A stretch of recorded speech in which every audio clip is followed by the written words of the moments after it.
Romesh lived in a forgotten village where the days were long, the soil was dry, and life wasn't kind to those without strength. His home was a small hut made of mud and straw. His wealth? One old cow, a small patch of land that barely yielded enough grain, and a wife who stood by him through every storm. To the outside world, Romesh had nothing.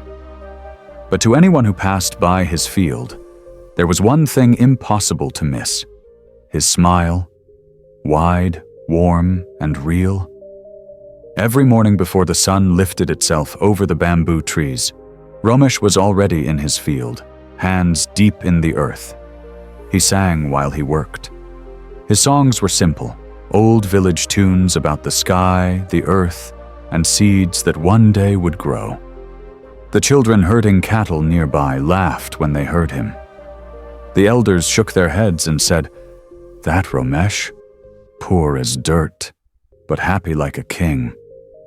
People in the village couldn't figure him out. They'd whisper, "How can a man who breaks his back every day under the cruel sun, wears patched clothes, and eats plain rice still find reasons to laugh?" Some even thought maybe he wasn't right in the head. But Romesh only smiled when he heard such things. He'd say, "I've got the sky above me, the ground under my feet, and food to fill my belly. My heart's quiet. That's more wealth than gold." Romesh's days followed a simple rhythm: till the land at dawn, rest with a cup of bitter green tea at noon, herd his cow in the afternoon, and in the evening, he and his wife Sita would sit together, sorting grain by the light of a flickering lamp. Sita was like him, soft-spoken, strong, and full of gentle smiles. They had no children, but neither of them complained. When the harvest was good, Romesh would share his surplus with his neighbors. If someone fell sick, he'd drop his work and go help. People asked him, "Romesh, why do you give so much when you have so little? What if one day you need help and no one comes?" He just chuckled. "Helping others is helping myself. A light heart makes for a good night's sleep." His simple, steady life might have continued quietly, but fate, as always, had other plans. One day, a wealthy businessman named Mr. Singh arrived from the city. He was planning to buy land near Romesh's farm to build a resort for tourists seeking peace and nature. His car, shining black and polished like a mirror, stirred up dust as it rolled into the village, a sight so rare that children ran after it, shouting in awe. On his first morning there, Mr. Singh saw Romesh from a distance. The farmer was knee-deep in muddy water, planting rice, his back bent, clothes stained, but still he was singing, loud and clear. Mr. Singh watched, confused and slightly irritated. That night at dinner, he asked his assistant, "Who is that farmer? How can a man with nothing be so damn cheerful?" The assistant shrugged. "That's Romesh. Everyone in the village knows him. Poor, but always laughing. People say he doesn't have a worry in the world." Mr. Singh couldn't get the image out of his head. He was a man who had clawed his way up from poverty, built an empire, and bought everything money could buy. Big houses, luxury cars, influence in high places. And yet, sleep was a stranger to him. Each night he lay awake, haunted by thoughts of business deals, betrayals, and the constant fear of losing everything he had fought for. And here was this nobody, a farmer in rags, smiling under the burning sun. The next morning, driven by a mix of curiosity and irritation, Mr. Singh decided to visit Romesh. He wore his finest linen suit, slipped on expensive shoes, and stepped out of his air-conditioned car smelling of imported cologne. As he walked through the village, people stared. Some bowed, others stepped aside, murmuring, "Big city man." Romesh, on the other hand, didn't flinch. He was leading his cow back to the shed when he saw the stranger. With a broad smile, he folded his hands in greeting and said, "Good day, sir. Fine breeze today, isn't it?" Mr. Singh's eyes scanned the scene. The crumbling hut, the rusted pots, the cracked wooden door. Disbelief flickered in his gaze. He asked bluntly, "How do you live like this and still look content?" "I have everything, yet I can't sleep at night." Romesh wiped the sweat from his brow and simply said, "Stay for lunch, sir. Eat with me today, and maybe you'll see." Mr. Singh, skeptical but intrigued, agreed. He followed Romesh to his humble home. There, under the shade of an old tamarind tree, they sat on a woven mat.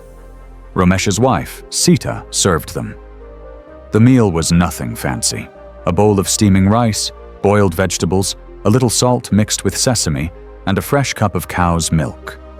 No spices, no rich gravies, no silver cutlery. Just honest, clean food.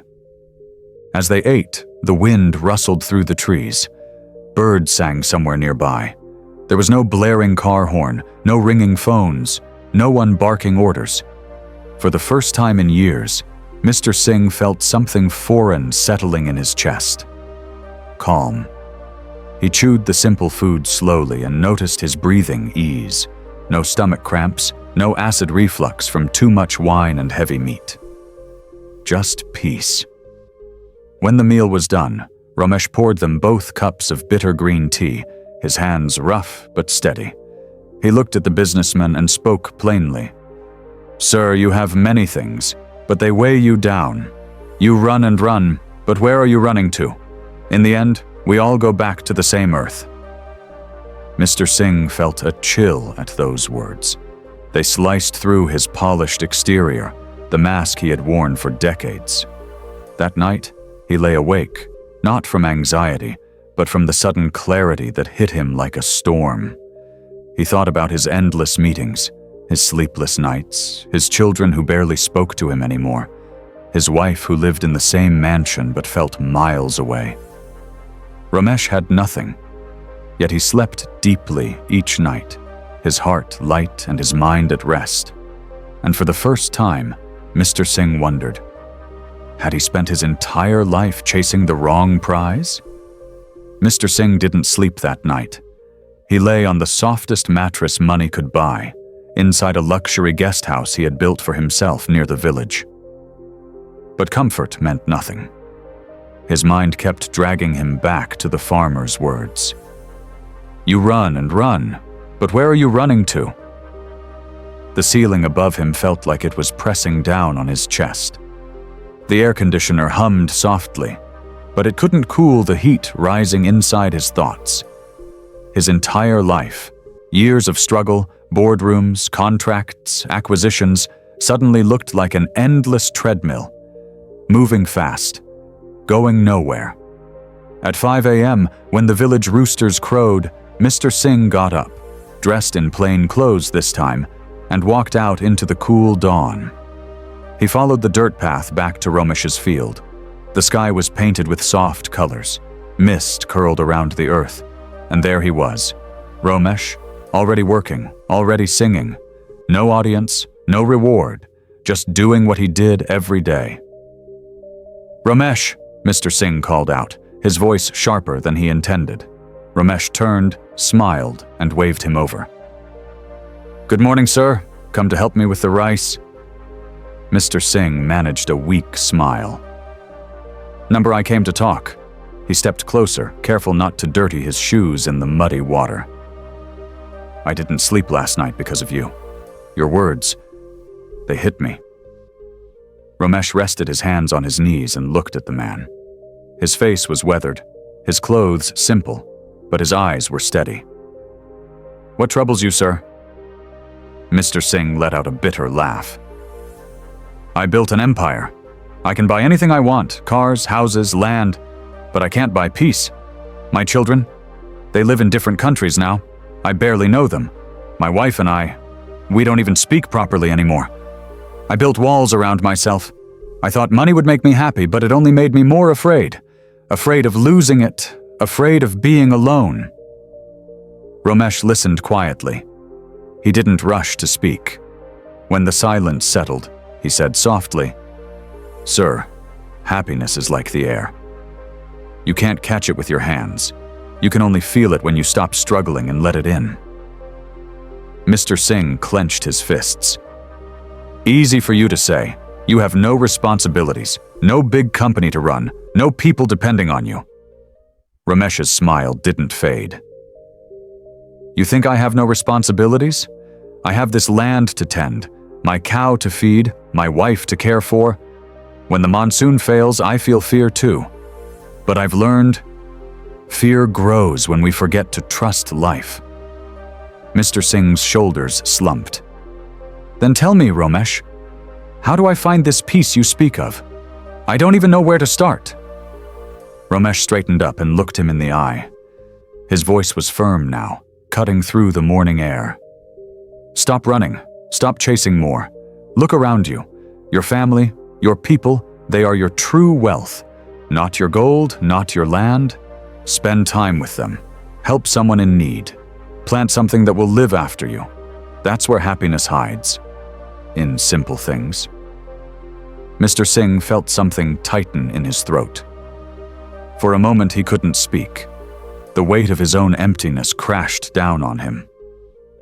Romesh saw the man struggle and placed a calloused hand on his shoulder. Sir, if you want to reward me for opening your eyes, don't give me gold or land. Use your power to help others. Build something that brings peace, not just profit. That will bring you happiness too. The businessman looked at the farmer, this man with nothing but a smile and a muddy field. And for the first time, he felt small, truly small. You're the richest man I've ever met, Romesh, he whispered. And he meant it. The sun began to rise higher now, lighting up the fields in gold. Birds called out from the trees. The village slowly woke up. But something had already woken up inside Mr. Singh, and it wouldn't go back to sleep. Mr. Singh returned to the city, but he wasn't the same man anymore. The office towers, once symbols of victory, now looked cold and empty to him. His assistants noticed the change. He canceled 2 high-stakes meetings that week, unheard of for a man like him. Instead, he called his wife. For the first time in years, he asked her to join him for a quiet dinner at home. No clients, no press, just them. At the table, words felt awkward at first, like old furniture dragged out after years of dust. But then, slowly, real conversation began. They spoke, really spoke, about their children, their dreams, and how far apart they had drifted. His wife's eyes softened. She hadn't seen this version of him since they were young. The next day, Mr. Singh reached out to his son in London and his daughter in New York. He didn't ask about business or investments. He simply said, "I miss you. I want us to spend time together again." Both children were shocked. Their father had never spoken like this, but they agreed to visit. Back at work, Singh made even bolder moves. He gathered his top executives and told them he was redirecting part of the company's wealth. He would build schools in poor rural areas, health clinics where there were none, parks and green spaces in crowded cities. His board pushed back. "This will cost us millions," they warned. Mr. Singh only smiled. "Yes, and it will make us richer than ever, but not the way you think." The media caught wind of his sudden shift. Headlines called him the businessman who chose happiness over profit. But Singh didn't care about the headlines. He cared about the smile he saw on his wife's face when they planted a tree together in their garden. He cared about the laughter of children when the first school opened in a remote village. His days changed. No more late-night calls chasing deals in foreign time zones. No more restless sleep. Instead, he woke early, took walks in the park, and listened to the wind in the trees, just like Romesh had. And slowly, the weight that had crushed him for years began to lift.